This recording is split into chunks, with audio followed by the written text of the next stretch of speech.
Hey, everybody, how you doing? Well, that's good. Welcome to PHLY Flyers, presented by Mortgage CS. Check out mortgagecs.com/PHLY to start your home buying process today. Company on MLSID, number 1464766. My name is Bill Matz. I'm your director of fun and games this evening.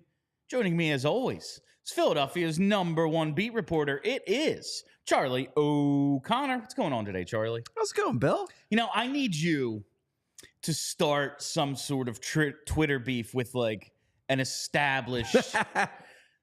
So we really need to get on that Kyle Neubeck train. Yeah. Like you need to go after Al Morganti, I think. But Al's a great guy. I know it's a pain in the ass. I like Al a lot. What I could do is I could text Al and see if we could get into a wrestling style beef where we shit on each other in public and then we're still buds. Yeah, he would say that I would do. He would say, "I'm not going to do anything. I don't care. Do whatever you want to do." You're probably right. That's exactly what would happen.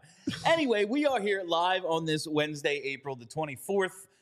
As this offseason continues, as well, it's the NHL Stanley Cup playoffs, but it's a weird time. Can I say something, though? This is, as much as the Stanley Cup final is great, and even the second round is great, this is the best time to be a general hockey fan. 4 games a night. There's so many games every night. And the way, like, I have my issues competitively with the way they structure the playoffs now. Yeah. I don't think it's quite fair. You pointed out to the best teams. The one quadrant in the West is all the good West teams. Yeah. Like you could theoretically argue that, I don't think I would buy this necessarily, but you could theoretically argue, and I wouldn't dismiss you out of hand, that the 4 best teams in hockey are Winnipeg, Colorado, Dallas, and Vegas. Like I wouldn't say that's stupid. I would say, you know what? Like I would probably have Carolina in there, Edmonton, Florida. But like if you wanted to argue those are the 4 best teams, you could. I don't think you would be completely out of hand. And only one of them is getting to the Final Four because they're all in the same quadrant. It's wild. Now, part of that is because Vegas underachieved all year. Now they have Mark Stone back. Because they're Vegas. This is what they do. So that plays into it a bit. They would have still been the 7 or 8 seed, even if we would have done it the old way. But I don't love what it does for the competitive balance. I don't think it necessarily treats the best teams as fairly as it could. However, from a purely hockey viewing standpoint, the first round is by far the best part of the playoffs. And that's like everyone's as healthy as they're going to be. True. Like obviously you just went through an 82-game season unless you're Vegas, and then half your team did. Yeah. But I love what Vegas does. I hope they do it more. I get a kick out of it, and I get let me put it this way. I would probably be more annoyed with Vegas if the Flyers were also good and also competing for a cup, and Vegas was a team they theoretically had to beat to achieve their goal. The fact that until Ryan Ellis comes back for the Stanley Cup final, Charlie. But the fact that the Flyers are irrelevant still, they didn't make the playoffs this year. They were obviously a little bit better. It's much easier for me from afar to say to myself, that is hilarious that they continually find ways to get around the cap ceiling. But I understand if you're a Colorado fan or a Dallas fan or an Edmonton fan, I totally get why you're absolutely livid at this whole situation. I don't get livid. I get generally annoyed. I get the idea of being annoyed. I don't they barely made the playoffs. Yeah. Like, it was a fight for them until the last few weeks to get in. And 2 years ago, they tried this and they didn't make the playoffs. Like, Mark Stone did have a lacerated spleen. Like, that did happen. Yeah, we have medical reports. Like, the NHL does look into the LTIR. Oh, they do. I will laugh at, though, like, when they talk about it on 32 Thoughts or various, like, national podcasts with some tie to the league or another, they go like, well, what do you want to, like, what could they possibly do about, and it's, well, right now, no, they have to wait for a CBA, but it's a very simple rule. Your playoff roster has to be cap compliant. That's it. It's a very simple fix. I don't care if they fix it or not. Don't give a shit. Everyone should be trying. Fix, though. You're not wrong. It's a very simple fix. And when it's like Elliot Friedman, well, what would they do? Like this? No. You can't go get Thomas Hertl when you have fucking Mark Stone. And like, that's the fix. I'm even willing, if we wanted to go down that road, I'm even willing to give them a little bit more leeway than the regular season. I'm willing to say that your lineup has to be cap compliant. So you can have as many you can have as many guys on your playoff roster as you want, but your lineup cannot go over whatever the cap ceiling is. It's a very simple, like, Go 11-7. So if you have some cheap defensemen and you have a bunch of expensive forwards, go. I mean, isn't this basically what the Flyers did in 2010? Yeah. It's like, well, we have 4 defensemen, and 2 guys are just like there. They play 3 minutes a night. They still dress them. They still dress them. They got a couple chips. All right, but we are going to get, obviously, to some Flyer stuff. But the playoffs have been a lot of fun. Only the one overtime game so far. We're going to have a night where there's 2 or 3. It was, what, 2:59? Yeah, it was a pretty quick one. Nah, we need... Come on. Yeah, we need we need double, a 3 or 4 overtime game. Yeah, we need games on True TV because the game that started 3 hours ago hasn't finished yet. Like that, that's really when the playoffs begin. But we're gonna get to some Flyer stuff. We're gonna start with yesterday's Ivan Fedotov situation. I did get my article up on allphly.com for diehards only, so check that out if you're a diehard, and if you're not, become a diehard. I read it this morning. As predicted, it is the definitive and comprehensive summary and analysis of the Fedotov contract and all the situation that led to his signing this extension. But I got some, like yesterday we tweet out the show, and I think we cut one of the like shorter videos is like, did the Flyers overpay for Ivan Fedotov? Yeah. And it's like, well, yes, clearly. And it's like I got a couple of responses that are like, a GIF. It's like TK's agent, and it's like someone like, yeah. And I think like we do need to reiterate the uniqueness of the situation. Might not carry over to any other thing. Now, listen. If Danny Briere, because he did work for Chuck Fletcher, turns out to be Chuck Fletcher, he's like, you get a no trade. You get an extra year. Here you go, Sanheim. Before we even evaluate you, you're getting your extension. We brought in a coach to evaluate everyone. Don't care. Like, if he turns out to be Chuck Fletcher, then yeah, like TK's agent should be going, fuck, we're getting 10. But there's a really good chance, as you outlined in the article, like, this is what it costs to bring him over initially. They have no other goal. Like, remember we were in a situation in March where there were no goalies. It was Sam Ersson who was leaking oil and his backups who were dead bodies, basically. Like, indeed. What were the options? They brought him over because they wanted to get a look at him. An opportunity that I didn't think was ever going to come to fruition presented itself. They capitalized. They gave him a little extra. If this is how they manage the cap when it matters, that is bad. But for right now, like, we can all agree, yeah, 3.25 for 2 years for a nearly 28-year-old goalie who, while, yeah, we're going to throw away the, not even 3 whole games that he played in the NHL. Like, is it even 2 whole games? They weren't good. The times he was in the net didn't go well. No. But like, it's an overpay. Yeah. But it doesn't actually matter. I mean, it could matter. I think the best way to describe how it could matter is the way you're saying, where if it hints that Danny Briere is or can be pushed over in negotiations. I think so far the negotiations that he's done, like, they don't lead me to believe that he's going to be easily like destroyed. Like, he got a first-round pick for Sean Walker. Yeah, he had to get a little creative and take on Johansson's contract, but he got the first-round pick for Walker. He got a haul for Ivan Provorov, despite the fact that Ivan Provorov hadn't been good in 3 years, and he had a pretty big contract. He found a way to do that. I don't think the Nick Seeler contract was a bad negotiation. You can make the case that the Flyers just shouldn't have re-signed him. But I think on the whole, if you're talking about the value that he's provided to the team in terms of 5-on-5 play and 5-on-5 results, I think the $2.7 million cap hit is reasonable. I don't think Briere got taken to the cleaners over that. This one, based on NHL comparables, Briere absolutely paid more than he should have. But there's an element to this, like you talk about it, the same thing in baseball. Well, not the same thing, but it's comparable. In baseball, you have like a posting fee.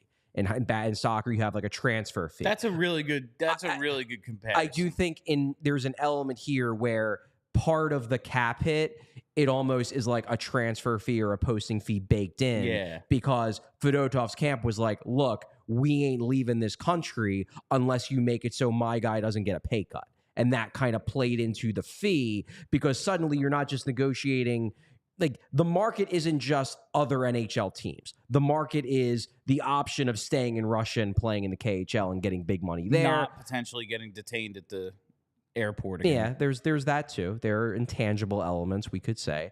But I think looking at the overpay part of the contract as almost like a transfer fee or a posting fee is probably the best way to look at it, because I will tell you this straight up, they would not have gotten Fedotov to come over had they not offered him somewhere in this range in terms of average annual value.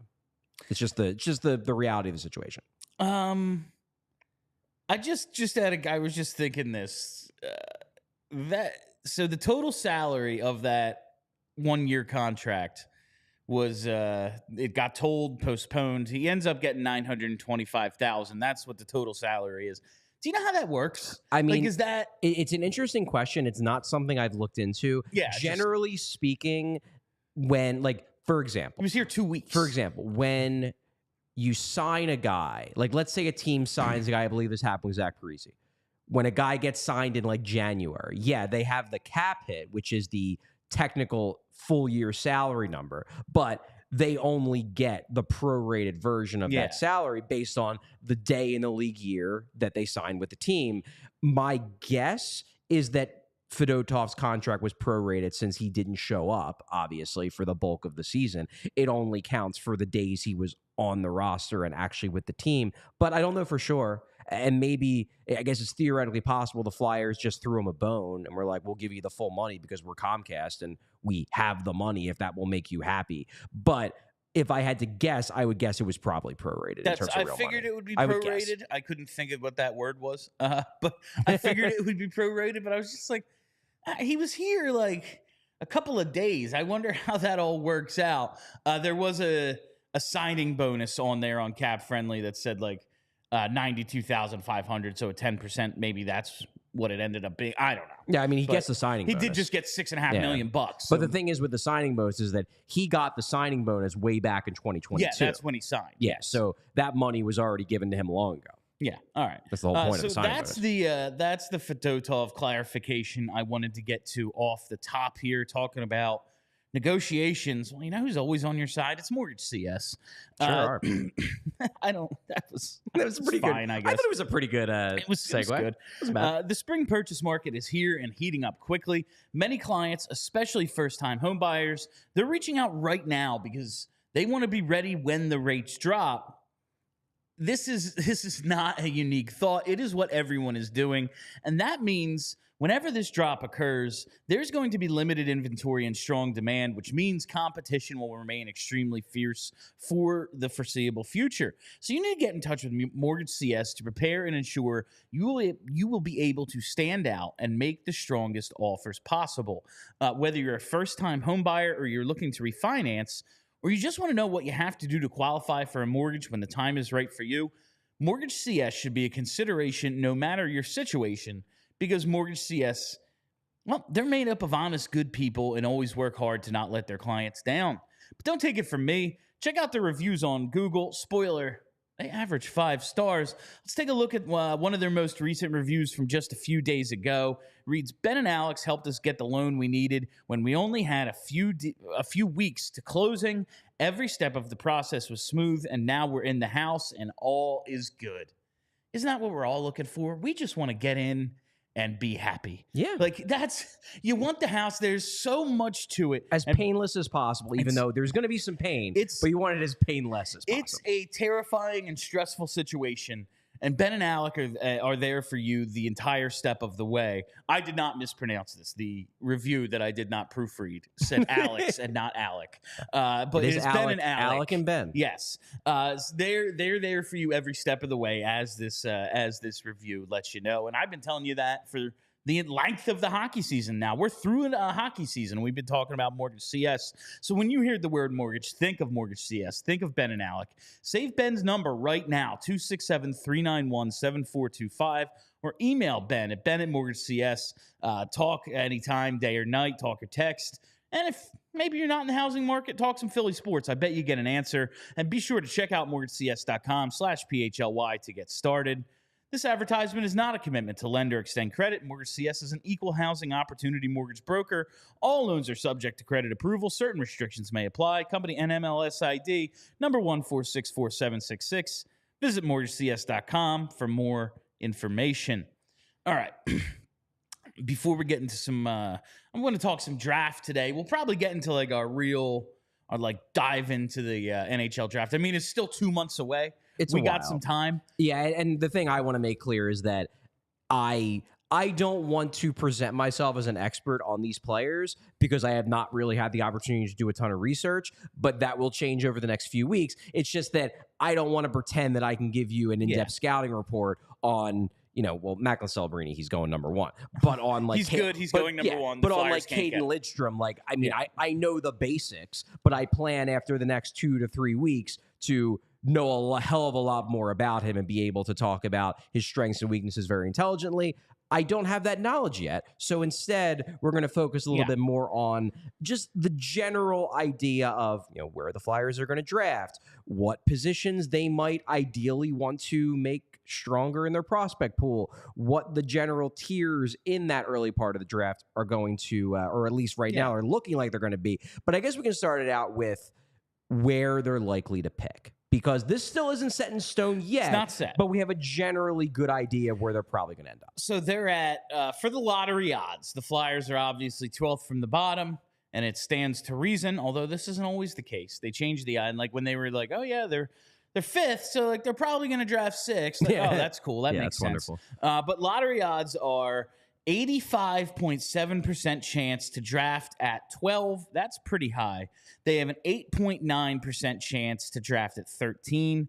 They have a 5.3% chance to get the second pick, so they can move up from 12 to 2. They have a 5.3% chance of doing that, and they have a 0.2% chance of falling all the way to 14. That would mean the two teams behind them get in, jump ahead of them. Which seems unlikely. I mean, the good thing about this is that, and we'll get into this a little bit later when we talk about the individual draft prospects, the way I'm looking at it and the way I'm starting to gather the way these tiers are looking like they're setting up. Now, things could change, the combine, interviews. There are always a couple guys that soar up the draft rankings because teams start to fall in love with them the more tape they look at, the under-18 world championships, things like that. But right now, it appears that there's a pretty clear cutoff after pick 13.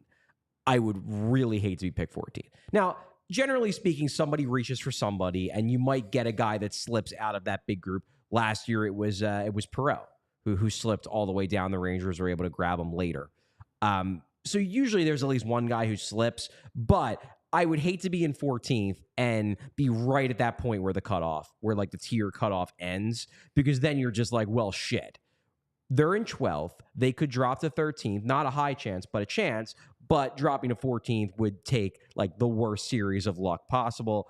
The big negative, and this is, what I will say, the Macklin Celebrini dream is probably over. They cannot jump to 1. They cannot get the first pick. And there is no chance that Macklin Celebrini is not going to be the number 1 overall pick unless he goes out and shoots a guy. It's not going to happen. He's going number 1. I'm not even going to say what I was going to say there. It can't be good. And I've heard a lot of people, it's kind of a top-heavy draft. There's this cutoff around 13, 14 maybe. There's not this great... It's by no means the 2003 draft, where it's like, oh, yeah, you're drafting 22nd, you're going to get an all-star. Yeah. That's not going to happen.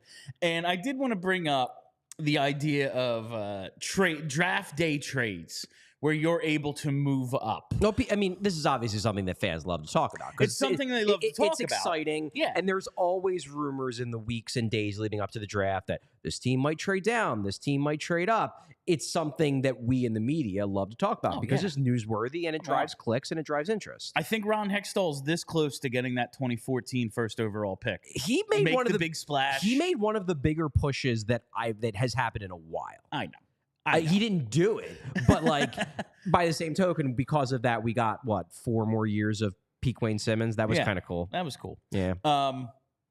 So I went back to look at some recent draft trades, and Trading into the top 10 does not happen. It's very rare. Like there's some trades here where it's like, oh, well, this guy, yeah, it's like the Sharks pick wasn't as bad as it should have been in the Erik Karlsson trade, and like Ottawa got lucky, right? And like shit like that. That basically a team makes a trade. Yeah, here, have a first round pick, and then things go wrong for that team. Yeah, and then like the Seth Jones trade, like that's how Colorado got Bowen Byram. Exactly. These from the Duchesne trade, I think. Yeah. So like those things happen, but actual like, hey, we're gonna move from 12 to 2. What do you want? No, like that does not happen all that often. I know we get a lot like, well, the Flyers have, they have 2 firsts this year, 2 firsts next year. They have the 4 seconds between the next 2 years. They have all this ammo to move up. They do. I'm not saying it's impossible. But the NHL is not the NFL. These trades don't happen. It's hard. Like the one that jumps out at me as the most recent one that maybe if you really squint, you can see a way for the Flyers to kind of replicate it. It's the Alex DeBrincat trade. Yes. When the Chicago Blackhawks traded Alex DeBrincat to the Ottawa Senators and they got the 7th overall pick back in return. I guess if you want to squint it, I don't think they could pull this off because I don't think he has as much value as DeBrincat had at that point because DeBrincat was younger. Like, I guess you could say if you were very much on the trade Travis Konechny bandwagon, like talk to the teams in that 6 to 10 range and see if you might be able to trade Konechny for one of those, for one of those not top 5 picks, but like bottom half of the top 10 picks. I don't think it would happen, but I guess like that's your big hope if you want a trade up. That's when I've talked about like taking advantage of the situation Buffalo's in. A lot of it is like, I want to steal Owen Power from them because I think they're dumb and they'll give him to us. I would love to think they are that dumb. I don't think they are, but hey, you never know. It's hockey. Dumb shit happens all the time. You never know. I'm just saying. But also when they're in a situation where they don't really want a ton of young guys, like they want some veterans, some proven guys who can help, like Bowen Byram fits like, okay, here's a dude who's at least won. Like we want someone who fits our timeline, but like also knows what he's doing. Yeah. Like has been in an organization that isn't a shit show like ours. Mm-hmm. I don't know if the Flyers really qualify there, but no, I mean, and there are interesting like theories you can throw out there. Like I want Danny Briere to get creative with these trades, and like for example, like this would be an intriguing because you mentioned Buffalo. This would be an intriguing call at least to have. Lawton and 12. No, I wasn't even saying Lawton and 12. Oh. I was saying you trade because Lawton and 12 for 11. That would be stupid. Oh, are they at 11? Yeah, Lawton Lawton and the Florida pick for 11. That's interesting. That is interesting. I don't know if they would do it, but like those are the kinds of creative calls I want Briere to be making, where it's like, okay, maybe you don't think that Scott Lawton is worth a first round pick. That's what we're holding out for. But if we can get a second first round pick in that top tier where all of the good, really good tier 2 guys are, and then have 2 cracks at the tier 2 rather than just the one, that's interesting. And maybe that's a move that works for the Flyers. Again, that would have to involve them deciding they actually want to trade Scott Lawton, which I'm not sure they do. It also would involve Buffalo deciding they needed Scott Lawton, which I don't know if they do. But these are the kinds of outside-the-box trade offers and concepts that I think Briere should at least be exploring to see if there's any interest, because it's a rebuild. They need more high-end young talent. This is one way to get it. And Briere said as much during exit interviews when asked about where they are in the process and all that. He says, the bulk of it still needs to be done through our young guys, mostly through the draft. I still believe with the pick that you mentioned that we can get a very talented player. They are looking to continue to bolster the asset, the group of assets, in hopes that the sum of the parts works or someone just hits one out of the park. Either could happen. It's hard not to agree with them that they still need these guys when you look at the prospect pool. Yeah. So let's take a look at our prospect pool. Our great producer Brandon put this together. It's not like it lacks talent. I still think this is probably, on the whole, and obviously the presence of Matvei Michkov plays a big part in this, I would say that it is probably a top 10 prospect pool in the league. It's very strong at wing. again, Mitchkov plays a big role there, but you got Tuamala, who's a very intriguing prospect, second-round pick. You got Denver Barkey. Now, some people might say, yeah, maybe he can stick down the middle. Given his size, I think it's pretty unlikely. You can never rule it out entirely, but he more or less told me in the interview I did with him for all PHLY in the spring, or late winter, early spring, that he's starting to see himself more as a wing. Devin Kaplan is an intriguing wing project. Alec Chiernik, an intriguing project. Guy who's going to take a little bit. Lixell, we'll see how that shakes out. He's obviously on the older end. Rizzo, he's signed. He's part of this. Avon's eligible to play for the Phantoms in the playoffs. Exactly. Avon is an intriguing, like, Darryl Powell type bottom six winger, Powell right in the kisser. The wingers look pretty strong. The goalie situation looks pretty strong. You got Kolosov, you got Zavragan, you got Bjarnason, who was a second-round pick. You obviously just brought Fedotov over, and Erson's pretty young. Goalie's pretty solid. Right shot D, pretty strong, too. There's one glaring issue here. Oh, my God. That center depth is the center position doesn't exist, basically. Like, Elliot Desnoyers is their top center prospect. He is more of a Scott Lawton type center, where I don't think he is a pure center in terms of the way he thinks of the game. It's just he can play everything. And he had, like, single-digit goals this year. He took a big step back in terms of his offensive development. I think he can still be an NHL player. I think they still believe that. But last year definitely cut down on the likelihood that he can be, more an than impact player. Yeah, more than a Scott Lawton type. Like, that now very much looks like his best case scenario ceiling. Whereas last year you were thinking, hey, maybe he could be one of those overachievers. And he's your best center prospect. Owen McLaughlin, who I like a lot, we ranked him 14th in our top 20 list in February. He still needs to put on a lot of weight. Had a real good year this past year in college, but he's not moving the needle. Then you got Cole Knuble, who had a good second half for Notre Dame, but, like, he's probably a fourth-line center. Center is very clearly the weak point in this organization. If his last name isn't Knuble, does he get drafted by the Philadelphia Flyers? Probably not, but that doesn't mean he was a bad pick. I'm not saying it was a bad. I'm just saying, like, that's your third best center prospect, and it's like, I'm not gonna use the derogatory term "nepo baby," but I'm sure it didn't hurt. But, like, it's certain. Like, I look at them taking Cole Knuble, and I'm like, yeah. Okay. Yeah. That was and I really liked. How good is this guy really? I really like Danny Briere's draft in 2023, his first draft that he ran, obviously in large part because of Mitchkov. But I also think that, picks like Barkey and Chiernik, those are the kinds of picks I want you, like, big swing picks in the mid round on guys with skill that are probably a little bit smaller, and that's why they slip. There's some questions about translatability. Those are the guys that it's good to take swings on. Knuble was the only pick in the moment where I was like, oh, that's a classic Flyers pick. That's such a Flyers pick. And, like, fine. It's the middle rounds. He's got as much chance of turning out as anyone in the middle rounds. But it's just like, that's your third best center prospect. And everyone goes, because of his last, And I like Owen McDonald. Like, we had somebody pop in here, K-Red, who the fuck is Owen McDonald or Owen McLaughlin? I like him as a prospect. He had a really good year this year, a breakout year for the University of North Dakota. I've watched him play quite a bit. And unlike Desnoyers, who I just think is like a spark plug everywhere, I watch Owen McLaughlin play, and I see a guy who plays like a center.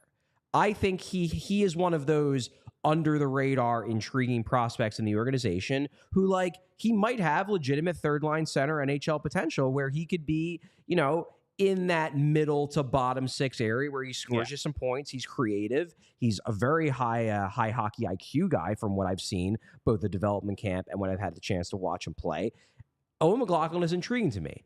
If Owen McLaughlin is maybe your best center prospect and your centers at the NHL level aren't all that great either, that's concerning. I was going to say, like, if you have this center depth in your system, you're like, oh, is this like, this is probably the Oilers? And it's, why would we need center depth? We have McDavid and Draisaitl. Yeah. And it's Sean Couturier, who knows? Yeah. Morgan Frost, the coach doesn't like him.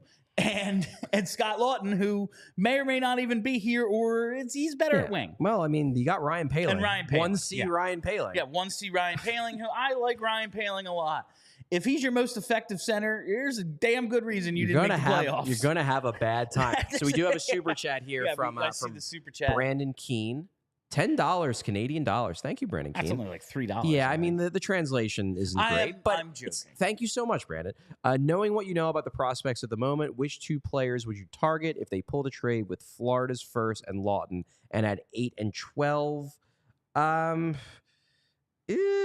I mean, it would be 11 and 12, I believe, because that's where pulled a trade with Florida? Oh, with Florida's Florida first and Lawton. So that would be so that would be trading Lawton to Seattle. Yeah. Okay, I mean maybe, I don't know, Dave Haxtell, yeah. Sure. Who's to say? It's a good question. As I said earlier, have not done a ton of research.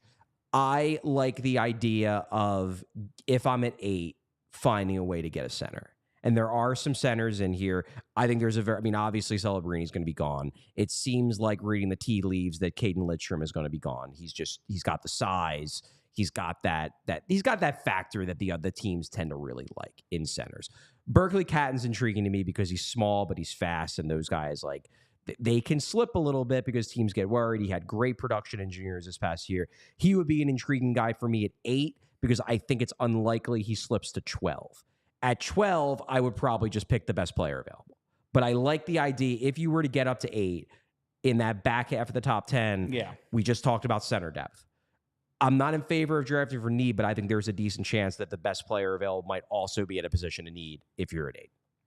Yeah. Just because, like, and listen, I'll do my research. I do every year. I'm not there yet.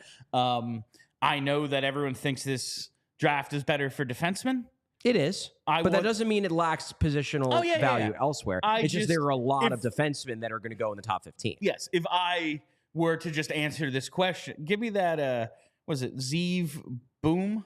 How do you say the kid from Denver's I am name? not even going to try to get these pronunciations right because I'm going to fuck them up. Yeah. So let me learn how to correctly pronounce these guys' names, and then I will say their names. Him and his brother. Catton's easy, so I'm not going to try. Him and his brother just played together and won the national championship at Denver. Give me that kid on the back. Again, you got to give me time to do my research. Part of the research is learning how to pronounce everybody's name correctly. That's what makes honestly the premium elite prospects such a great investment. It's extremely useful. You just click the little thing, it has the pronunciation. It's awesome for you. Sure is. So let's get to how they might be able to fill this positional need that they have at center. Just looking at some of these guys. Obviously Macklin Celebrini. I like how you have this listed here. The top tier 1, Macklin Celebrini. Tier 2, everyone else. Well, that's the way it is, though. Yeah. Like, Celebrini is in his own tier. We've known this for a year because everyone knows he's going 1. There was a point where, I think at the start of the year, Cole Yzerman was viewed as a potential guy who could jump him. If anything, his value has slipped over the course of the year to the point where I think it's plausible he could slip all the way to 12. Because teams just view him as a one-dimensional shooter, just a really good one-dimensional shooter, but a one-dimensional shooter. He was involved, Ivan Demidov, because you got to do the second pronunciation, the second syllable pronunciation. He was talked about a little bit, but like there's the Russia factor. It seems very clear that it's Celebrini. But you've got like as strong of a class as this is on defense, and it is. It's deep, not just in this tier, but in the tiers lower. You could fill any of these positions. Like the only position you don't have is goal, but goalies don't usually go in the first round anymore. Anyway, you've got 3 centers, you've got 3 wingers, and Demidov, some people theorize he could be a center. We shall see. Just a guy who I haven't watched enough tape to have enough tape to have an opinion on whether he could be a center or not. I tend with those guys to assume they're probably going to be wings, but some people think he can be a center. But then you've got guys like Yzerman, pure wing, Iginla, who's obviously the son of Jerome Iginla. Everybody's going to think that'd be a cool pick. Oh, yeah. I mean, it's cool because Iginla's cool. Yeah. Jerome Iginla was the man. But while we're talking about every time I see Cole Yzerman's name written, I just think, like, how weird is it that he's not, like, Steve Yzerman? Like, it's not. No, it's a totally different guy. Totally different guy. Totally different spelling. It's like Barclay Goodrow. Like it's not Goudreau. It's not Goudreau. It's totally different.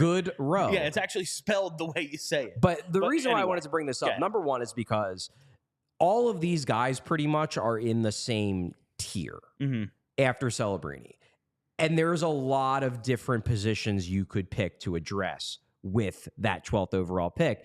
It just depends on who slips, because you've got like where you got 1 and then you got 12 guys. Flyers are at 12. So that would theoretically take you all the way to 13. Now the Flyers at 12, the negative of being at that pick is that you don't get to choose from this tier. But you're going to get someone pretty darn good who gets to 12. You said before the show, in very Philadelphia fan fashion, this could actually be good for the Flyers because they just have to take who's left. They can't screw up the pick. Yeah, like if there's only like 12 or 13 guys who like belong in that tier, that means they don't get to be the team that stretches for someone. You get to just take who's left. And listen, that's the way we talk this time of year. It is draft season. You know what else it is? It's allergy season. Birds are chirping, grass is growing, hockey playoffs have started. That means eyes are watering and throats are scratchy. Everyone out there who has been listening to the show for the last few weeks and months knows I'm an allergy sufferer. You can hear it in my voice on plenty of days. Pollen from trees, grasses, and weeds are a primary cause of seasonal allergies. Symptoms flare when the pollen you are allergic to is in the air, and it's possible to be allergic to just one or several types of pollen. This sucks. I'll tell you firsthand, it sucks, but there are steps you can take to help alleviate some of your allergy symptoms. First, sign up for Rite Aid Rewards emails at riteaid.com/rewards to receive email pollen alerts for your area. If the pollen count is high, try to stay indoors. Keep windows closed and run air conditioners as needed. And when you come in from the outdoors, take off your shoes and maybe your coat near the door to minimize tracking pollen inside your home. And take a shower before bedtime to help wash away any pollen from your skin and hair. And of course, you can visit Rite Aid to stock up on over-the-counter allergy solutions like a nasal rinse or antihistamines. Still not enough relief? Ask a Rite Aid pharmacist if a different type of allergy medication, like a decongestant, might be necessary. You can always ask your Rite Aid pharmacist for recommendations on ways to get relief during allergy season. Visit your local Rite Aid today, stock up on allergy relief, or catch up on immunizations for RSV, shingles, and more. Walk in or schedule a vaccine appointment at riteaid.com. Bill, you're a pro because that is not an easy read. It's just so much. It's just so much. It's like it's just a lot of information. Yeah. And like you have to put the inflection in your voice, like I'm transitioning from one topic to another. It's a little daunting. It's just like I have to. It just takes thought. Like a lot of these you can just read. Like this one you just kind of have to think about a little, and I hate thinking. Would not recommend. So the prospect tiers, like I find it a little I find it a relief that even though the Flyers did not make the playoffs and they end up kind of in this no man's land at 12. Yes. They're basically going to be picking someone from this established tier of guys. Yes. Like from 2 to 13 is basically the same. It just depends on the order. Yeah, and obviously some of those guys are going to be great and some of those guys are going to be busts, and you just hope you get one of the guys who isn't. But I don't think, I think everyone in this tier 2, the general, and there's going to be differences of opinion in the scouting community, but the generally accepted view is that everybody in that tier 2 is like top of the lineup talent. Not necessarily superstar, like Celebrini is the potential superstar. And there's always guys who are projected as top of the lineup talents, and then become superstars. Like that's how you get Anze Kopitar, becomes a Hall of Famer, isn't taken in the top 5, whatever. But I would say generally speaking, all of these guys are viewed, whether it's project types, like there's some projects here, whether there's some more immediate guys. These guys are all generally viewed as potential top of the lineup guys. Like whoever, if the Flyers get one of these guys, which I expect they will, unless there's somebody else they decide they like a lot better who isn't on this list, I would assume that player would immediately jump, maybe even Oliver Bonk on the Flyers prospect list. Really? It would be close. Then it would just depend upon, but like if they got like Berkeley Catton, I would immediately put him over Bonk. I like Bonk a lot. Obviously not over Mitchkov, but I put him over Bonk because I still look at Bonk as a guy who, like, best case scenario is a 2. Whereas some of these guys, you're like, all right, a lot of these defensemen, you're like, best case scenario, like Sam Dickinson could be a 1. Vasiliev, given the upside that he has, given the huge friggin' Russian defenseman who can skate pretty darn well for his size, like they have the upside to be number 1s. I would put guys with those upsides over someone who I think tops out as a 2 at the absolute best. Siliev was my guy early when you told me about him like months ago, because you were like, he's like 6'7". It's like, oh yeah, give me that. Dope. But now just looking at all the names, man, it's hard not to love Carter Yakimchuk. I picked Cutter Gauthier based solely on his name. See how that went for you. Oh, he was a good prospect. Yeah, he was a good prospect. You know? The little reading I've done on him on this Carter is that he would be a cool Flyers pick because he is big. He's offensively talented, but he has like a mean streak. Oh, that's exactly what they need. Flyers fans, I think, would dig him. They need a big, mean asshole who can also score a little bit. Just some, just a little. Chris Pronger, just he scored a little more than a little bit. Yeah, I mean, he was one of the best defensemen, MVP of his era, to be sure. But yeah, this is just kind of a general look at the draft. I'm going to have a lot more information on these guys over the next few weeks and months. We'll be doing videos. We'll obviously have entire shows on players, positions, draft needs, things like that. But for now, I think this is just a good time to give a little overview. Like this is 101. We'll get into 201 and 301 and 401 down the road. This is just giving you the idea. This is where the Flyers are probably going to pick. This is what their prospect pool looks like now. These are the guys who generally are accepted to be the top choices that are likely to be available at the pick the Flyers are likely to select at. Listen, the NFL draft is tomorrow. I don't want Flyers fans out there feeling left out of all the draft fun. The draft is fun because it represents hope. It does. I wanted to get into it a little bit today. It's a hump day Wednesday. Let's look ahead a little bit. And listen, when you've got hope, it means you love your team. Do you? If you love your team, well, some people do, some people don't. If you love your team, you have to shop at Foco because Foco has the absolute best officially licensed gear for all sports and fandoms. And whether it's hoodies, jackets, beachwear, or even overalls, there's something for fans for almost every occasion. And if you're in the market for some accessories, toys, or collectibles for your man cave, she shed, or podcast set, you've got to use Foco for your team gear needs there as well, because Foco always has our back for PHLY Sports, and they have yours too. Get the best gear around by using the link in the description of this show. And for all non-presale items, use the promo code PHLY10. That's promo code PHLY10 for 10% off at Foco today. I'm going to get to our mailbag question of the day now. It's a fun one. More projecting ahead, but it's projecting even further ahead than the draft 2 months from now. We are looking at like 14, 15 months into the future at the free agent class of 2025. Mailbag question of the day comes from Devin, who I'm making sure to pronounce his name the way he told me to. It is not Devon. It is not Devon. It's Devin. It's Devin. Okay. Yeah. There it is. It seems like the Flyers have a ton of cap space coming in 2025-26. Besides the dream of McDavid or Draisaitl, what other potential free agents could they target that summer? And you look ahead, and it's Draisaitl who will be an unrestricted free agent following next season. He is on the Travis Konechny path, where he's eligible for an extension this July. He will become an unrestricted free agent if he does not sign one by next July. Right. And then McDavid is 2026. Yeah, and McDavid is the following year. And you look at the Flyers cap situation, you just look at like, oh yeah, it's fine that they overpay Fedotov now. 2 years from now, okay, they're going to have some cap space open, and there's plenty of contracts that are going to expire along the way. And ideally, they would be getting Mitchkov as well on an entry-level contract. Hopefully one of, if not the best, well, at this point right now, the best player in your team, hopefully, is at $995 or whatever the ELC number is at that point. At least your best offensive player. Yes, he's hopefully. Hopefully.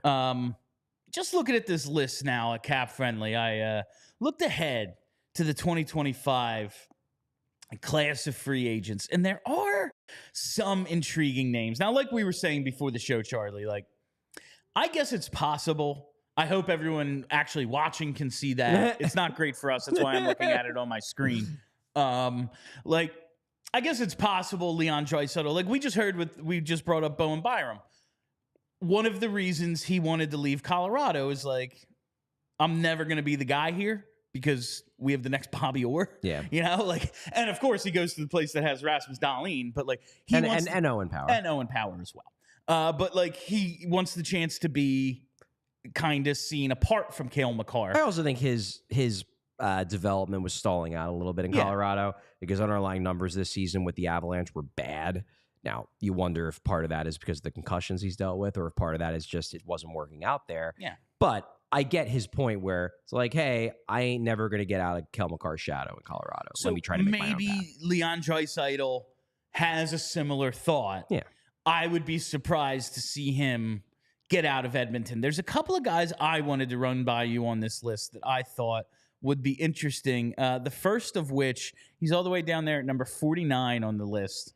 He'll be 29 when his contract expires next season. Just scored his 5th career playoff overtime goal. Carter Verhaeghe. 72 points this season, 34 goals. He's really come on in his mid to late 20s.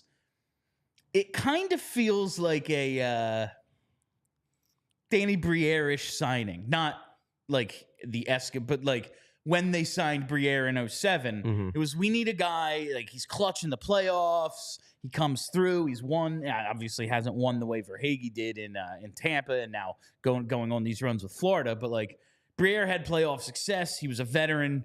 He was a skilled guy. You needed to add something to the youngish core here. I feel like Verhaeghe could kind of fit the timeline. I mean, maybe. I guess he would only be 29, going on 30, I guess. 29 going on 30 in next summer when he hits because he's an August birthday. So he'd be 30 once he actually starts his Flyers career. Look, he's obviously a guy who's on the tip of everyone's tongue because he just scored the game-winning goal in overtime again last night. He has that, like... He's probably done it enough where you think that at the very least he doesn't get worse in clutch situations. Perhaps he is one of those guys who does indeed step up his game in clutch situations. I would assume that though will mean he will cost more because teams will want that clutch element that he's brought in the past. I'm not saying it's the worst idea. I'm curious to see though if 2025 is the year where they make the pivot. If that's because it's not going to be this summer. They made that clear. They're not going to be in the market for the big free agents. They're not going to be trading away future assets for vets. But 2025 is interesting to me for another reason that you don't hint at. I wonder if they might see 2025 as the year because I'm looking at this and the guys who jump out at me are not the forwards. It's the defenseman. I wonder if they would see 2025 as a time where it's like, we need to get that crusty old vet, pay him a lot of money, but get him because not only will he solidify that decor, it also will help the young guys like the Cam Yorks, maybe the Emil Andres by that point, maybe the Oliver Bonks. Like, I'm not saying these guys are going to be available, but you do have guys like Victor Hedman and Jacob Slavin who are slated to be free agents in 2025. I would imagine both of those guys as both a developmental help and also just helping on the ice. Leadership. I imagine those guys would be very intriguing to Danny Briere. Victor Hedman was going to be my main event here because I feel like a few weeks ago, it was a while ago, but you brought up the idea of like when they're going to make this turn, like they're going to need someone like that probably. Yeah. And he could play that Pronger role where he will be 34 when he's signing, 2 years from now. So it's not like he's a young guy, but also he had 76 points in 78 games this year for the Tampa Bay Lightning. Like, I don't know. It seems like he still has it. And Chris Pronger, listen, they only got really one healthy year out of him. He was awesome in that year. They went to the Stanley Cup final. And the half of a healthy year they got out of him, they were a 100-point team. It wasn't until that third year it really fell apart. Like, it's not the smartest thing to invest in a 34-year-old. No, generally not. But I will say that Victor Hedman he's a Hall of Fame, maybe the best defenseman of his generation, of his era. those guys tend to age pretty well. Yeah. Like, look at freaking Chris Chelios. He played until he was 50. Like, Nicholas Lidstrom could have played until he was 50. He just, like, woke up one day in his mid-40s. He's like, I'm not the best defenseman in hockey anymore. I guess I'll retire. I finished third in Norris voting. This is bullshit. I retire. If he wanted to do a Chelios, he could have. He could have hung around as a solid third-pair defenseman until he was in his late 40s, early 50s. He was just one of those guys where if I'm not the best, I don't want to do it anymore. The Hall of Fame defensemen tend to have a very long career because they're just smart enough that they can adapt to when some of the physical ability goes away. Slavin is interesting to me too on a couple levels. Number one, because I know this because Keith Jones has told this to me on the record multiple times. They are kind of modeling their defense development plan off of the Carolina Hurricanes. Jacob Slavin is the best player on that blue line. And Jacob Slavin is one of those guys, like, you could stick him next to Jamie Drysdale and that pairing could be a top pair. Because he already showed he can carry fucking Tony D'Angelo. If he can do that, he can carry anybody. Yeah, he is another interesting name on here. I mean, the highlight name for me is Mikko Rantanen. Oh, yeah, because he's a superstar. He's a superstar. Yeah, it'd be great. Like, that's the highlight name. I mean, that's aside from Draisaitl, who's, like, better than Rantanen. I just, like, they have nothing else, you know? Like, Edmonton has those two guys. There's other players there, but they have those two guys. And I look at Colorado as, like, they have a lot of masters to serve in terms of how they have to work their cap. Yeah. Like, and I think Tampa Bay is the same way. Like, Steven Stamkos might not be a Lightning a couple of weeks from now. Yeah. You know, like, that's kind of crazy. I would have to believe, and maybe not because NHL GM is going to NHL GM. I would have to believe that if they've had conversations, I haven't been following this at all because I'm pretty laser focused on the Flyers. I would have to believe that if Edmonton has conversations with Draisaitl and either they decide he doesn't fit their future cap situation or Draisaitl himself doesn't want to re-sign or isn't willing to commit to the idea that he wants to stay an Oiler, I would have to believe they look to trade him this summer. You have to trade him. You have to trade him, right? And you can't let him walk for nothing. And a team that trades for, like, one of the best players in the league, the assets it's going to take to acquire him, you can't possibly do that without first negotiating an extension. Exactly. You know? Exactly. Like, the idea of Leon Draisaitl hitting the market is insane to me. It could happen because this league's wild, but, like, that seems a bit much. It does. Real quick, because we're going to stay on this topic, but we do have a super chat from Linden49. Caden Lindstrom at center would be a win. It'd be great, but everything I've gathered in my early stages of research is that he's unlikely to pass by like 5 or 6. So Linden49, keep dreaming, bud. You never know. Do you think that's Trevor Linden? Do you think it's Trevor Linden? I don't know. What's he doing these days? Who's to say? But yeah, I mean, going back to these free agents, I understand why our friend Devin likes the idea of looking forward in time. It's fun. It's fun. It's always great to have hope. The vast majority of these guys on this list are going to be re-signed before 2025. The superstars rarely hit the free agent market. I guess if you want to put Alex Pietrangelo in that category, he's one of the bigger ones over the last few years. But if you're going to go out and get one of those dudes, it's more than likely going to be in a trade. Yeah. Which does, I mean, if the Flyers are going to continue to stockpile assets, that does help in acquiring one. It does, absolutely. You know, like, it took quite a bit to acquire Chris Pronger. It was, what, Lucas Biza, 2 more firsts, and Joffrey Lupul, maybe some other shit. Like, it was a whole lot. And that's for an old guy. Yeah. To get a guy who maybe fits this timeline a little better, someone who's going to be here for a run of years, they're going to have to continue to stockpile these assets like they're doing. I am unsure if they are going to make the pivot in 2025. Like, they could, but, like, if this team takes a step back next year, which I think we both agree is very possible. You know, they're taking a risk on the goaltending. They're most likely, unless they go out and re-sign in this offseason, they're not going to have Sean Walker the entire year. So unless Jamie Drysdale takes a big step forward, the defense is probably going to be weaker. we don't know if you're going, like, I would hope that given a full offseason of work and the fact that he will be able to recuperate from the things he's been dealing with in the second half of the year, I would hope that next year you get first half Sean Couturier for the entire year. It is certainly possible that instead you get second half Sean Couturier for the entire year. And if that's the case, Flyers aren't a very good team. And if the Flyers take a step back next year and aren't in the playoff mix, I don't know how realistic it is to imagine that in 2025... Danny's going to go, okay, time to flip the switch. And you're still waiting one more year for Michkov. That's... I'm skeptical he will be like, yeah, this is the time for me to offer Mikko Rantanen, $12 million a year for 7 years. No, it would be surprising if that's the case.